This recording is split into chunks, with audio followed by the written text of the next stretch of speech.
Hello students, पिछले lecture में हम पढ़ चुके हैं कि गैल्वेनिक सेल कैसे बनाते हैं और वो कैसे कार्य करता है। हमने लास्ट में देखा था कि जब गैल्वेनिक सेल कार्य कर रहा था तो वो 3-4 मिनट बाद बंद हो गया था और उसका कारण क्या था कि एनोड से कैथोड की ओर इलेक्ट्रॉन का फ्लो बंद हो गया था। इलेक्ट्रॉन का एनोड से कैथोड की ओर जाना बंद हो गया और उससे करंट फ्लो बंद हो गया। इसके लिए क्या किया? एक साल्ट ब्रिज लवण सेतु का उपयोग किया। अब लवण सेतु क्या होता है, इसके गुण क्या होते हैं, इसका उपयोग क्या है, ये हम आज के लेक्चर में जानेंगे। सबसे पहले कि लवण सेतु साल्ट ब्रिज क्या है, तो ये एक इनवर्ट उल्टी कांच की नली है। उल्टी कांच की नली है और जिसमें विद्युत अपघट्य का इलेक्ट्रोलाइट का अगर अगर में बना हुआ पेस्ट भरा हुआ है। अगर अगर एक पाउडर होता है और जब उसमें इलेक्ट्रोलाइट सॉल्यूशन डालते हैं तो वो जेली फॉर्म में परिवर्तित हो जाता है, एक तरह की जेली बन जाती है। जेली मतलब जैसे आप सुबह सुबह टूथपेस्ट देखते हैं तो वो जेल फॉर्म में रहता है और जेल फॉर्म में होने के कारण वो इसमें से नीचे बाहर नहीं आता। यदि हम केवल सॉल्यूशन भरेंगे तो वो सीधा विलयन में आ जाएगा। तो यहाँ पर जो सॉल्ट ब्रिज है इसमें इलेक्ट्रोलाइट जैसे KCl है, NH4Cl है, इलेक्ट्रोलाइट KCl, KNO3, NH4Cl, ये अक्रिय इनर्ट इलेक्ट्रोलाइट होते हैं और इनमें से किसी का भी पेस्ट किसमें अगर अगर में बनाकर इसमें भर देते हैं। तो यहाँ पर ये पेस्ट भरा हुआ है और ये पेस्ट नीचे नहीं गिरता, इसमें से केवल आयन गति कर सकते हैं, आयन मूव कर सकते हैं। अब जब इसमें हमने KCl का पेस्ट भर दिया तो यहाँ इलेक्ट्रोलाइट है, किस फॉर्म में रहेगा? K positive Cl negative. विद्युत धारा का बहना क्यों बंद हो गया था? क्योंकि यहाँ Zn2 पॉजिटिव आयन का सांद्रण अधिक हो गया था जो इलेक्ट्रॉन को जाने से रोक रहे थे और इस कंटेनर में SO4 निगेटिव आयन का कंसंट्रेशन ज़्यादा हो गया था जो इलेक्ट्रॉन को आने से रोक रहे थे। मतलब ये जो विलयन है वो विद्युत रूप से उदासीन नहीं था। जैसे ही हमने इस लवण सेतु का उपयोग किया तो यहाँ से Cl आयन, कौन से आयन? क्लोराइड आयन इधर आएंगे और Zn के साथ ZnCl2 बनाएंगे। अब आप सोच रहे होंगे कि एक और तो हम कह रहे हैं कि इनर्ट इलेक्ट्रोलाइट होना चाहिए, अक्रिय, और दूसरी ओर हम कह रहे हैं कि Zn से क्रिया करके ZnCl2 बनाएंगे। ZnCl2 तो बनाएंगे लेकिन ZnCl2 कैसा होता है? सॉल्यूबल फॉर्म में होता है, विलेय होता है और वो Cl2 पॉजिटिव और Zn2 पॉजिटिव और Cl निगेटिव में आयोनाइज्ड रहता है पर विद्युत रूप से उदासीन हो जाएगा। तो यहाँ पर क्लोराइड आयन Zn2 पॉजिटिव के सांद्रण को कम कर देंगे और यहाँ पर K positive ion SO4 negative के सांद्रण को कम कर देंगे। तो ये जो विलयन है वो क्या होगा? विद्युत रूप से उदासीन हो जाएगा, आयन के फॉर्म में रहेगा, सॉल्यूबल फॉर्म में रहेगा लेकिन विद्युत रूप से उदासीन रहेगा। तो अगर हम सॉल्ट ब्रिज के लवण सेतु के कार्य की बात करें तो सबसे पहला जो कार्य है वो है विलयन को विद्युत रूप से, विलयन को विद्युत रूप से उदासीन रखता है, विद्युत रूप से उदासीन बनाता है, मतलब इलेक्ट्रिकली न्यूट्रलिटी बनाए रखता है। दूसरा कार्य, जैसे ये विलयन विद्युत रूप से उदासीन होगा तो इलेक्ट्रॉन फ्लो शुरू हो जाएगा, इलेक्ट्रॉन एनोड से कैथोड की ओर जाने लगेंगे। जब इलेक्ट्रॉन एनोड से कैथोड की ओर गति करेंगे तो विद्युत धारा बहना शुरू हो जाएगी, विद्युत का बनना प्रारंभ हो जाएगा। तो दूसरा ये परिपथ या सर्किट को पूर्ण करता है, परिपथ पूर्ण करता है। इसका एक तीसरा महत्वपूर्ण उपयोग है और आपके लिए ये नया शब्द होगा, लिक्विड लिक्विड जंक्शन, द्रव द्रव संधि, लिक्विड लिक्विड जंक्शन पोटेंशियल, द्रव द्रव संधि विभव को कम करता है। Decreases liquid liquid junction potential. तो यहाँ पर द्रव द्रव संधि विभव या लिक्विड लिक्विड जंक्शन पोटेंशियल क्या होता है? तो जो सेल वास्तव में होता है वो ऐसे दो कंटेनर में नहीं होता। ये तो हम इसका पूरा प्रिंसिपल पढ़ रहे हैं कि किस तरह से ये बना, किस तरह से कार्य करता है। वास्तव में जो सेल होता है उसमें एक ही कंटेनर में दो लिक्विड होते हैं और यहाँ पर एक मेम्ब्रेन होती है और इसमें इलेक्ट्रोलाइट रहता है। तो यहाँ पर ये जो मेम्ब्रेन है, इस मेम्ब्रेन से हम दो अलग अलग सॉल्यूशन को अलग रखते हैं। जैसे इसमें ZnSO4 है और यहाँ कॉपर सल्फेट है और बीच में ये क्या है, एक मेम्ब्रेन है जिससे हमने दो विलयन को डिवाइड कर दिया। अब यहाँ पर Zn 2 पॉजिटिव आयन होंगे, यहाँ पर SO4 2 निगेटिव आयन होंगे। जब ये आयन यहाँ आएंगे, दोनों पास पास, ये Zn आयन यहाँ आएंगे और SO4 2 निगेटिव आयन यहाँ आएंगे, तो आपने पढ़ा है कि जब भी दो विपरीत आवेश वाले आयनों का डिवाइडेशन होता है तो वहाँ पर एक विभव उत्पन्न हो जाता है।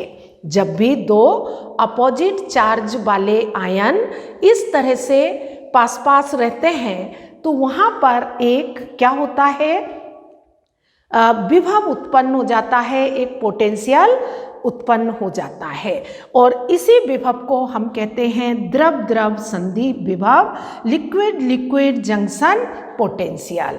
और जब यहाँ विभव उत्पन्न होगा तो क्या होगा, धारा के बहने में बाधा उत्पन्न होगी। तो यहाँ पर ये जो साल्ट ब्रिज है ये क्या करता है, द्रव द्रव संधि विभव को उत्पन्न होने से रोकता है या उस विभव को कम करता है। तो इस तरह से ये तीन महत्वपूर्ण कार्य हैं किसके, लवण सेतु के। विलयन को विद्युत रूप से उदासीन बनाता है, दूसरा परिपथ पूर्ण करता है और तीसरा है द्रव द्रव संधि विभव को कम करता है। अब लवण सेतु के कई बार बोर्ड एग्जाम में ऐसा क्वेश्चन आता है कि लवण सेतु के दो गुण लिखिए, इसकी प्रॉपर्टी लिखिए। तो यहाँ लवण सेतु का सबसे पहला गुण जो है कि इसमें से केवल आयन गति करते हैं, विलयन नहीं। केवल इसको इस तरह से लिख सकते हैं, लवण सेतु से केवल आयन गति करते हैं। ये इसकी एक महत्वपूर्ण प्रॉपर्टी है, केवल आयन गति करते हैं। दूसरा जो है ये कैसा होना चाहिए, तो अक्रिय होना चाहिए। इलेक्ट्रोलाइट जो विद्युत अपघट्य लिया है लवण सेतु में उपयोग किए जाने वाला लवण सेतु में विद्युत अपघट्य कैसा होना चाहिए? अक्रिय, इनर्ट होना चाहिए, अक्रिय होना चाहिए या अक्रिय होता है। अब यहाँ पर अक्रिय से मतलब है कि ये आयनों से गति तो क्रिया तो करेगा, लेकिन जो सॉल्ट बनेगा, जो लवण बनेगा, वो विलयन में घुलनशील होगा। अगर यहाँ हम एक एग्जाम्पल देखें कि आपने KCl इलेक्ट्रोलाइट उपयोग किया है और यहाँ जो एनोड है वो आपने सिल्वर का ले लिया। किसका ले लिया? सिल्वर का। अब ये जो Cl आयन है वो सिल्वर पॉजिटिव आयन और क्लोराइड निगेटिव आयन ये क्या बनाएंगे? AgCl बनाएंगे। और AgCl किस रूप में रहेगा? अपक्षेप के रूप में रहेगा, PPT के फॉर्म में रहेगा। और जब PPT के फॉर्म में रहेगा तो इलेक्ट्रॉन फ्लो में बाधा उत्पन्न होगी।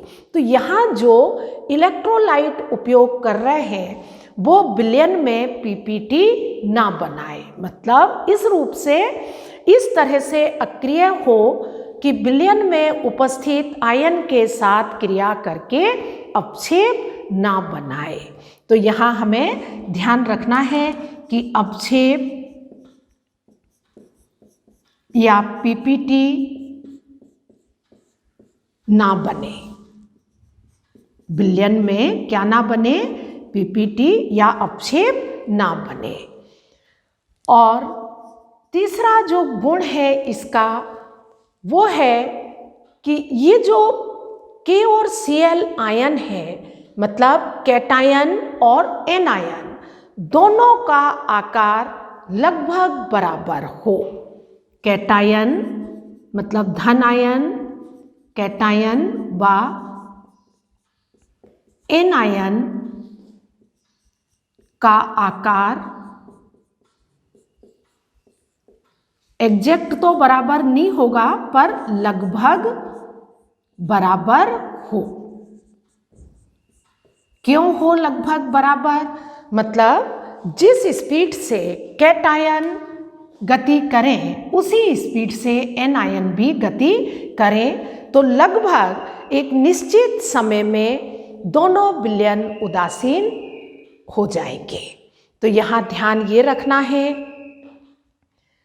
कि कैटायन और एनायन का आकार लगभग कैसा हो? बराबर हो। सॉल्ट ब्रिज के प्रॉपर्टीज या गुण लिखने को आते हैं तो आपको यहाँ ध्यान रखना है कि ये जो सॉल्ट ब्रिज है इसमें से केवल आयन गति करेंगे, विलयन गति नहीं करेगा। दूसरा, इसमें जो विद्युत अपघट्य उपयोग में लाते हैं वो कैसा होना चाहिए? अक्रिय होना चाहिए, मतलब विलयन में उपस्थित आयन से अपक्षेप या PPT ना बनाए। और तीसरा, जो कैटायन और एनायन है उनका आकार लगभग बराबर होना चाहिए जिससे उनकी स्पीड बराबर हो। और अब हम लास्ट में किसी गैल्वेनिक सेल की रिएक्शन को किस तरह से लिखते हैं और किस तरह से हम एनोड और कैथोड की हाफ रिएक्शन को लिखेंगे, तो यहाँ याद करने का एक ट्रिक है और वो है कि लेफ्ट साइड में हम एनोड बनाएंगे और राइट साइड में हम क्या बनाएंगे? कैथोड बनाएंगे। तो इसके लिए हम एक शब्द याद रखेंगे, लॉन। क्या याद रखेंगे? लॉन। लेफ्ट साइड, तो यहाँ हमने लेफ्ट, ये लेफ्ट साइड है। लेफ्ट साइड में कौन सी रिएक्शन होगी? ऑक्सीडेशन रिएक्शन होगी। तो ओ से क्या आ गया? Oxidation. Oxidation. Left L, O, oxidation N, A से मतलब एनोड। जहाँ भी ऑक्सीडेशन होगा वो क्या होगा, एनोड होगा। जिस इलेक्ट्रोड पर ऑक्सीडेशन रिएक्शन होगी वो क्या होगा, एनोड। और गैल्वेनिक सेल का एनोड हमेशा निगेटिव टर्मिनल होता है, ऋणात्मक सिरा होता है। तो एन मतलब निगेटिव। तो ये चार यदि आप याद रखते हैं, LOAN, लॉन, तो लेफ्ट ऑक्सीडेशन, एनोड और निगेटिव टर्मिनल। अब इसके अपोजिट हम इधर लिखेंगे तो राइट साइड में कौन सी रिएक्शन होगी, रिडक्शन। और रिडक्शन हमेशा कैथोड पर होगा। और कैथोड किसी भी गैल्वेनिक सेल के लिए पॉजिटिव टर्मिनल होता है, धनात्मक होता है। तो ये चार शब्द आपको याद रखना है। अब हम रिएक्शन का रिप्रेजेंटेशन कैसे करेंगे, तो उसके लिए हम पहले हाफ सेल रिएक्शन अलग अलग यहाँ लिखते हैं। एनोड पर Zn किस फॉर्म में है, सॉलिड फॉर्म में। किस में चेंज हो रहा है, Zn2 पॉजिटिव एक्वस और 2 इलेक्ट्रॉन दे रहा है। 2 इलेक्ट्रॉन देकर Zn2 पॉजिटिव बना रहा है, जो कहाँ आ रहे हैं, विलयन में। कैथोड पर Cu2 पॉजिटिव एक्वस, इस इलेक्ट्रोड के चारों ओर Cu पॉजिटिव आयन है, जो 2 इलेक्ट्रॉन लेकर क्या बना रहे हैं, Cu सॉलिड। अगर हम इन दोनों रिएक्शन को जोड़ दें तो 2 electron cancel bye 2 electron, Zn solid plus Cu2 positive aqueous, किस में चेंज हुआ, Zn2 positive aqueous plus Cu solid. ये अलग अलग रिएक्शन है। अब अगर हम लेफ्ट हैंड साइड एनोड की रिएक्शन लिखें तो एनोड में Zn सॉलिड फॉर्म में है और ये किस में चेंज हुआ, Zn2 पॉजिटिव में चेंज हुआ, जो आयन कहाँ पहुँच गए, विलयन में, एक्वस। तो यहाँ ये Zn रॉड, यहाँ Zn2 पॉजिटिव बना और ये कहाँ आ गया, विलयन में। तो ये जो एक लाइन है, ये लाइन इस रॉड और विलयन के बीच की परिसीमा को व्यक्त कर रही है। ये इसको डिनोट कर रही है कि ये विलयन और छड़ के बीच की लिमिट है। इसके बाद हमने सॉल्ट ब्रिज, तो सॉल्ट ब्रिज के लिए सिंबल क्या लिया, 2 इस तरह की लाइन ली। ये सॉल्ट ब्रिज को डिनोट कर रही है। कहाँ गए, कैथोड पर। कैथोड पर Cu2 पॉजिटिव किस फॉर्म में, एक्वस फॉर्म में, और किस में चेंज हुए, ये चेंज हुए Cu सॉलिड, मेटल में चेंज हो गए। तो इस तरह से हम हाफ सेल रिएक्शन को लिखते हैं। ये एनोड रिएक्शन है, एनोड हाफ सेल रिएक्शन, और ये कैथोड हाफ सेल रिएक्शन है। एनोड पर ऑक्सीडेशन होगा, कैथोड पर रिडक्शन होगा। एनोड कैसा टर्मिनल होता है, निगेटिव टर्मिनल, और ये जो कैथोड है वो कैसा होगा, पॉजिटिव टर्मिनल होगा। तो इस तरह से हम रिएक्शन को रिप्रेजेंट करते हैं और याद रख सकते हैं। तो गैल्वेनिक सेल अपना ये कंप्लीट हो गया है। इस तरह से ये जो डेनियल सेल का एग्जाम्पल है, अगर हम कॉपर जिंक की तरह और दूसरी मेटल का भी उपयोग करके गैल्वेनिक सेल बना सकते हैं। Thank you for watching the video.